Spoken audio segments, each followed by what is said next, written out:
السلام علیکم ورحمۃ اللہ وبرکاتہ۔ ناظرین، وی ٹی وی کے پروگرام ضابطہ حیات کی ایک نئی ایپیسوڈ کے ساتھ حاضر خدمت ہے آپ کا میزبان عبداللہ یوسف ذہبی۔ آج کا پروگرام ہمارا گزشتہ پروگرام ہی کا اگلا سلسلہ ہے اور وہ ہے ازواجی زندگی۔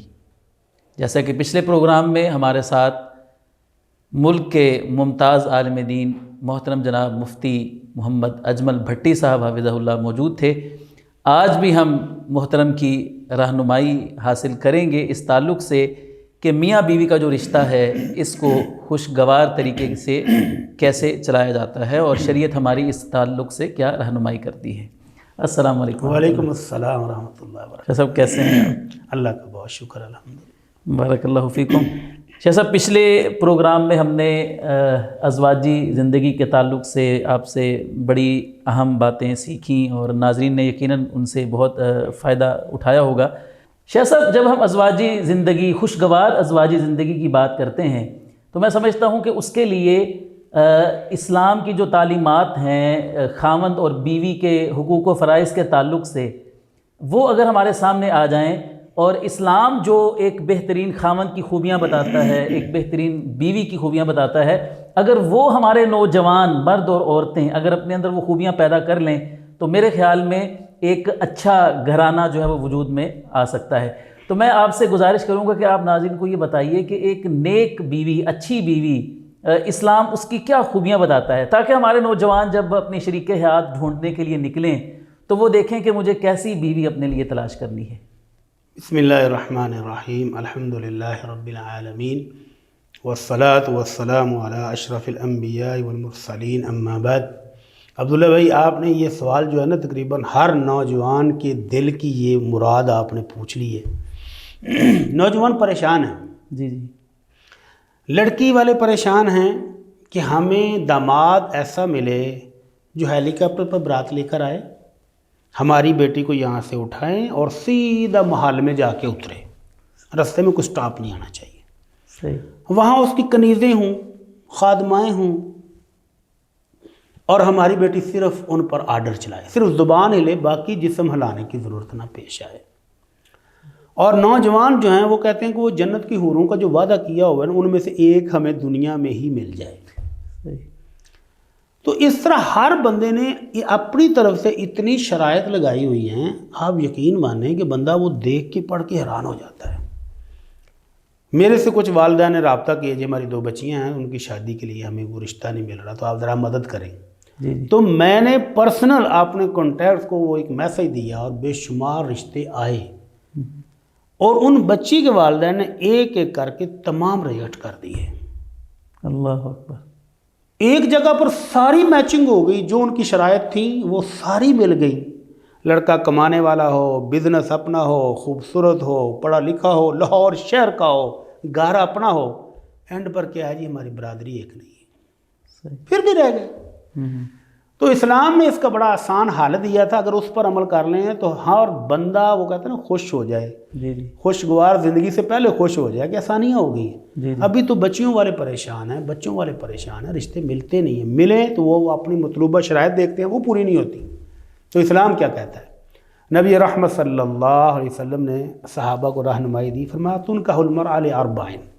زمانہ جاہلیت سے لوگ 4 چیزیں دیکھتے تھے، اور آج بھی وہی 4 چیزیں دیکھی جاتی ہیں۔ تنکح المرأة لمالها ولحسبها ولجمالها، کہ عورت کو یا تو لوگ شادی کرتے تھے حسن و جمال دیکھ کے، یا اس کا مال و دولت کے، یہ جہیز میں کیا کچھ لائے گی، اور آج بھی لالچ اسی طرح ہے۔ جی جی، اس کا خاندان دیکھ کے کہ خاندان کے ساتھ تعلقات بڑھائیں گے تو معاشرتی طور پر ہمیں یہ فوائد حاصل ہو جائیں گے۔ بہت کم ہیں جو سیرت اور کردار کو دیکھتے ہیں۔ تو آپ نے مسلمان نوجوانوں کو یہ حکم دیا کہ فظفر بذات الدین تربت یداک۔ حضرت ابو ہریرہ کو مخاطب کرتے ہوئے کہا، ابو ہریرہ تمہارے ہاتھ خاک آلود ہوں۔ یہ ڈانٹنے کا ایک انداز ہے، پیار سے ڈانٹنے کا۔ جی جی، اس کو ہم کہہ سکتے ہیں ابو ہریرہ تیرا بھلا ہو، شادی نیک کردار اور سیرت کو دیکھ کے کرنا۔ اور لڑکی والوں کو بھی حکم دیا تھا کہ اذا اتاکم من ترضون دینہ وخلقہ فزوجوہ۔ جب تمہارے پاس رشتہ لینے وہ آ جائے جس کا اخلاق، کردار، سیرت تمہیں پسند ہے، دینداری پسند ہے، تو رشتہ دے دو۔ نہیں دو گے تکون فساد عریض، پھر فساد ہوگا، اور جو ہو رہا ہے، لڑکیاں اوور ایج ہو رہی ہیں اور رشتہ نہیں مل رہا، اور اگر ملتا ہے تو وہ ہماری شرائط ختم نہیں ہوتی۔ تو جس چیز کو شریعت نے کہا تھا دیکھو وہ ہم دیکھتے نہیں ہیں، اور جس کو کہا تھا اگنور کر دینا وہ ہم نے سب سے پہلے رکھی ہوتی ہیں۔ تو یہاں مشکل آ رہی ہے۔ نیک بیوی کی صفات ایک نوجوان کیا چیک کرے؟ ایک پہلی پرائرٹی تو یہ ہے کہ وہ دین، کردار، سیرت ہو۔ جی جی مال کو نہیں دیکھنا، اگنور کر دو، کوئی نہیں ہے تو کوئی بات نہیں، آپ کے پاس ہے نا مال۔ جی جی حسن و جمال درمیانے درجے کا گزارا ہو جائے گا نا، حسب و نسب درمیانے درجے کا گزارا ہو جائے گا، لیکن اگر سیرت اور کردار، کریکٹر درست نہ ہوا اور پہلی تینوں چیزیں بھی ہوں، مالدار بھی ہے، حسن و جمال بھی ہے، خاندان بھی ہے، اور کریکٹر زیرو، تو یہ تو بربادی ہے، بربادی کو دعوت دے رہا ہے، اور بعد میں لوگ پچھتاتے ہیں۔ بے شک۔ میرا ایک اسٹوڈنٹ تھا، مزے کی بات سناتا ہوں آپ کو۔ میرا ایک اسٹوڈنٹ تھا اور کسی کمپنی میں وہ مینیجر تھا، اور 1984 میں اس نے کمپیوٹر سائنس میں گولڈ میڈل لیا ہوا ہے۔ تو وہ مجھے کہنے لگا سر میں 10 سال لگے مجھے اپنے لیے رشتہ ڈھونڈنے میں۔ وجہ کیا ہے؟ اپنی کلاس فیلوز کو دیکھتا، اپنے دوستوں کے گھروں کو چیک کرتا کہ بھابیاں کیسی ہیں، کیسے ان کا گزارا ہو رہا ہے، جنہوں نے میری طرح میں مینیجر ہوں تو عورت بھی ایسی ہی دیکھ لی جو کسی کمپنی میں مینیجر ہو۔ کہتا میں نے ان کی زندگیوں کو دیکھتے دیکھتے 10 سال لگا دیے، مجھے سلیکشن نہیں ہو رہی، اور والدین میرے زور دے رہے ہیں کہ تم آج کہو آج کرتے ہیں۔ کہتا میں انتظار ہی کرتا رہا کہ کوئی مجھے میرے لیول کی ملے۔ جس خاتون کو قریب ہو کے میں نے چیک کیا، کوالٹیز دیکھی، تو وہ ریجیکٹ ہو جاتی۔ کہتا بالآخر میں نے اپنے ایک مینیجر دوست سے ہی رابطہ کیا، اس کی بیوی بھی کسی کمپنی میں مینیجر تھی اور وہ بھی مینیجر تھا۔ صحیح۔ تو اس نے جو اپنی داستان سنائی نا، کہتا میرے رونگٹے کھڑے ہو گئے۔ کہتا وہ میرا دوست کہتا ہے کہ میں جب شام کو تھکا رہا گھر آتا ہوں تو میری بیگم صاحبہ کہتی ہیں ہماری تو آج میٹنگ ہے کمپنی کی، تو میں جا رہی ہوں، فریج میں کھانا رکھا ہے، گرم کر کے کھا لینا، بچوں کو بھی کھلا دینا، میں آ جاؤں گا، لیٹ نائٹ آئی ہوں۔ کہتا وہ دوست کہتا کہ میں ساری رات سگریٹ پی کے گزارتا ہوں، بیوی گھر پہ نہیں، بچوں کی فکر، گھر کی فکر، بے چین۔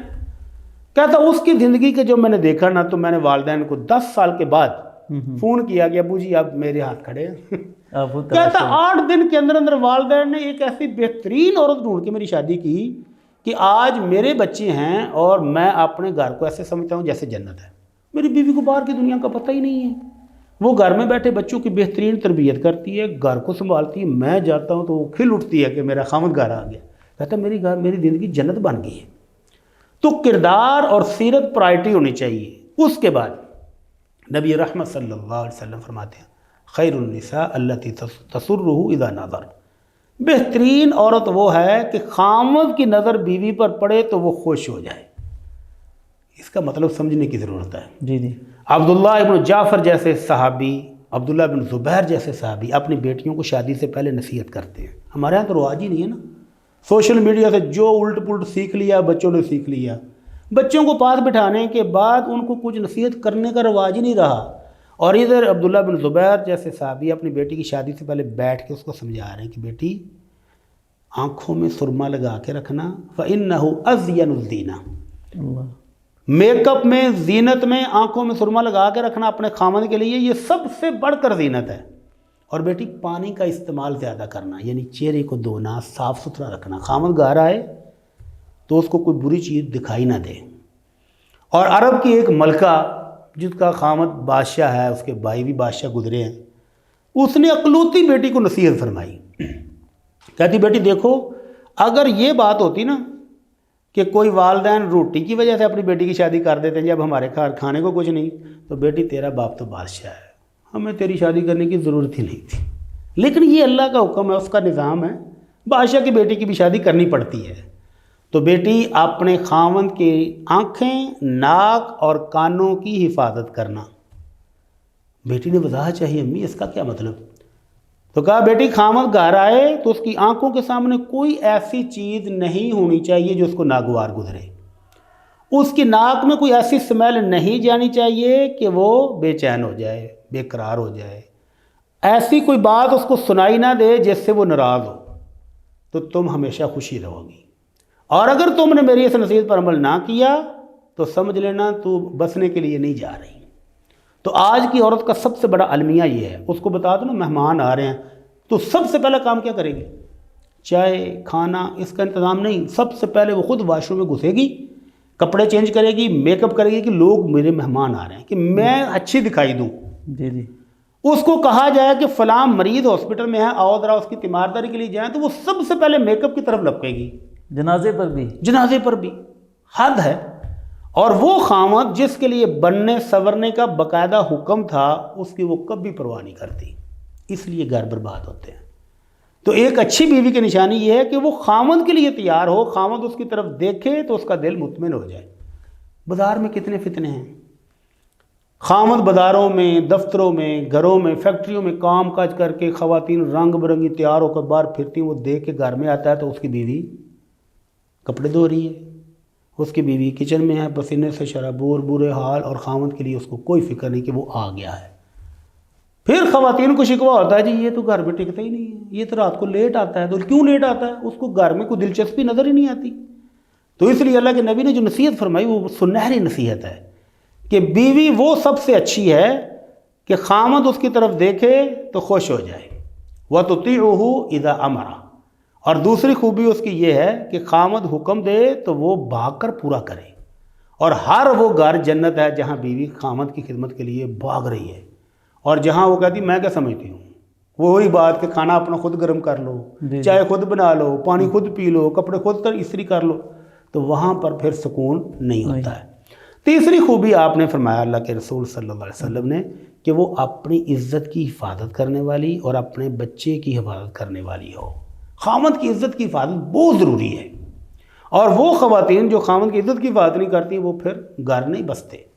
تو یہ خوبیاں جس عورت میں ہوں یقیناً وہ اچھے اخلاق والی، اچھے کردار والی ہوگی تو یہ خوبیاں اپنائے گی۔ بے شک۔ اور اگر کسی نوجوان نے دولت، شہرت، حسن و جمال، اونچا خاندان دیکھ کر شادی کر لی اور یہ اصل جو چیز تھی اس کو مد نظر نہیں رکھا تو وہ پھر کبھی خوش نہیں رہ سکتا۔ تو بہترین بیوی کی خوبیاں کہ خامد کی خدمت کرنے والی، خامد کے لیے بننے سنورنے والی، خامد کا حکم ماننے والی، اس کی خاطر اپنی عزت کی حفاظت کرنے والی، اپنے گھر اور بچوں کی حفاظت کرنے والی، یہ ہیں وہ شاندار خوبیاں جو آج کے نوجوان کو دیکھنی چاہیے۔ جیسا اسی طرح ہم بچی کے والدین کو دیکھتے ہیں، وہ جب رشتہ دیکھنے نکلتے ہیں تو ان کی نظر بھی ساری کی ساری جو ہے وہ لڑکے کے مال کی طرف ہوتی ہے، بھلے وہ نماز پڑھتا ہے نہیں پڑھتا۔ کردار، نماز تو بہت فریضہ ہے نا، بہت اونچا، وہ تو لازمی ہے۔ جی جی نماز روزہ یہ تو اس کا اور اس کے رب کا معاملہ ہے۔ جی جی انسانوں کے ساتھ اس کا تعلق کیسا ہے، وہ رشتہ داروں کے ساتھ کیسا ہے، وہ اپنے بہن بھائیوں کے ساتھ اس کا تعلق کیسا ہے، اس کی سیرت کیا ہے۔ بہت سارے والدین اس لیے پریشان ہوتے ہیں کہ ہم نے دیکھا تھا کہ فیملی بہت اچھی ہے، ہمارے ہاں رشتہ اچھا ہونے کا مطلب کیا ہے، دولت بہت ہے، جی جی اور بعد میں پتہ چلتا ہے جی لڑکا تو نشہ کرتا ہے، لڑکے کو دیگر لڑکیوں کے ساتھ تعلقات ہیں، بیوی پریشان ہے جی وہ تو سارا سی رات کار نہیں آتا، صبح کو آتا ہے جب سارے لوگ سوئے ہوتے ہیں اور وہ آتا ہے، اور جب سب لوگ اٹھ کے اپنے اپنے کام پر چلے جاتے ہیں تو وہ جاگتا ہے۔ تو یہ سارے مسائل کہاں ہیں؟ جہاں اللہ کے رسول کی نصیحت کو چھوڑا جاتا ہے۔ جیسا مرد کو اسلام نے 4 شادیاں کرنے کی اجازت دی ہے، تو یہ تقریباً ہر معاشرے میں ایسا رہا ہے کہ عورت جو ہے وہ کبھی بھی پسند نہیں کرتی کہ اس کا خاوند اس کی سوکن گھر میں لے کر آئے۔ نبی علیہ الصلوۃ والسلام کے ازواج مطہرات بھی پسند نہیں کرتی تھیں، اور یہ ایک فطری چیز ہے کہ عورت چاہتی ہے کہ میرے خاوند کی جو محبت ہے اس میں کوئی اور عورت شریک نہ ہو۔ تو کیا عورت اپنے خاوند کی دوسری شادی پر پابندی لگا سکتی ہے، یا خاوند کو پابند کیا جا سکتا ہے کہ وہ پہلی بیوی سے اجازت لے اور پھر وہ دوسری شادی کرے؟ دیکھیں، نکاح کے موقع پر اگر دونوں خاندان آپس میں کچھ شرائط طے کر لیتے ہیں جی جی اور خاوند اپنا کوئی حق چھوڑ دیتا ہے، بیوی اپنا کوئی حق چھوڑ دیتی ہے، تو اللہ کے نبی صلی اللہ علیہ وسلم فرماتے ہیں احق الشروطی ان توفوا به ما استحللتم به الفروج۔ شادی کر کے وقت جو تم نے شرطیں لگائی ہیں سب سے زیادہ وہ شرطیں حق رکھتی ہیں کہ ان کو پورا کیا جائے۔ صحیح۔ اگر کسی والدین نے یا کسی لڑکی نے یہ شرط لگا لی کہ میرا خاوند میری اجازت کے بغیر دوسری شادی نہیں کرے گا، اور اس نے وہ قبول کر لی اس موقع پر، صحیح تو پھر یہ پوری کرنی چاہیے۔ صحیح۔ وگرنہ اگر وہ شادی کے موقع پہ کہہ دے کہ میرے اللہ نے مجھے اجازت دی ہے، اللہ رب العزت کہتے ہیں فَانكِحُوا مَا طَابَ لَكُم مِّنَ النِّسَاءِ مَثْنَىٰ وَثُلَاثَ وَرُبَاعَ، کہ 2 کرو، 3 کرو، 4 کرو، تم کر سکتے ہو، لیکن ایک شرط کے ساتھ کہ اگر تم ان کے درمیان عدل بھی کر سکو، جی جی اور اگر عدل نہیں کر سکتے فواحدہ، تو پھر ایک ہی پر گزارا کرو۔ اگر کسی شخص کو اللہ نے مال دیا ہے، وہ علیحدہ علیحدہ گھر ان کو دے دیتا ہے، ماہانہ اخراجات ان کو دے رہا ہے، ان کی باریاں تقسیم کر کے پورا ان کو ٹائم دے رہا ہے باری باری، تو وہ 2 کرے یا 3 کرے یا 4 کرے، جائز ہے، جی جی یہ اس کا حق ہے، شریعت نے اس کو حق دیا ہے، جی تو بیوی کو روکنا ہی نہیں چاہیے، صحیح، اس بات پر اس کو صبر کرنا چاہیے۔ جیسے اللہ کے نبی صلی اللہ علیہ وسلم نے عورتوں کو روکا نا کہ کوئی خاتون دوسری خاتون کا اس بات پر طلاق کا مطالبہ نہ کرے کہ یہ آ جائے گی تو میرے وہ موج میلے ختم ہو جائیں گے، نہیں، جو اللہ نے اس کے حق میں رکھا ہے وہ اس کو ملے گا، جو اس کا حق تھا وہ اس کو ملے گا، تو خوش دلی سے یہ اجازت دینی چاہیے۔ اور آج بہت سارے مسائل اس بات پر بھی ہیں، وہ خواتین جو بہت سختی کرتی ہیں خامدوں پر، بالآخر وہ بد دل ہو جاتے ہیں، جی جی پھر وہ ان ناجائز تعلقات کی طرف چل پڑتے ہیں۔ ایسی بے شمار خواتین کا شکوہ ہے جنہوں نے شادی کی اجازت تو نہیں دی، لیکن ان کو خامد بھی پھر نہیں ملا۔ وہ ناجائز تعلقات جتنے مرضی رکھ لے، ایک جائز حلال شادی کی اجازت نہیں ملی ان کو، اور اس وجہ سے پھر نہ وہ پہلا گھر بچا نہ دوسرا بنا۔ تو اس لیے خواتین کو یہ اللہ کا حکم سمجھ کر خوش دلی سے اجازت دے دینی چاہیے، اس سے ان کی بھی عزت ہے۔ اور بہت ساری خواتین نیک ایسی بھی ہے جو کہتی ہیں جی میں خود تیری شادی کرتی ہوں، تم نے دوسری کرنی ہے کوئی بات نہیں، تو وہ خوش دلی سے خود لڑکی ڈھونڈ کر شادی بھی کروا دیتی ہیں۔ اور بعض دفعہ بچوں کے مسائل ہوتے ہیں کہ پہلی بیوی سے اولاد نہیں، تو فطری خواہش ہے کہ اولاد ہو، تو دوسری بیوی خود شادی کر دیتی ہے پہلی تو دوسری بیوی سے اولاد بھی دے دیتا ہے، تو گھر میں رونق لگ جاتی ہے۔ تو اس لیے خواتین کو یہ بات سمجھنی چاہیے کہ جو شریعت نے اجازت دی ہے ان کو رکاوٹ نہیں بننا چاہیے۔ صحیح۔ ہاں جی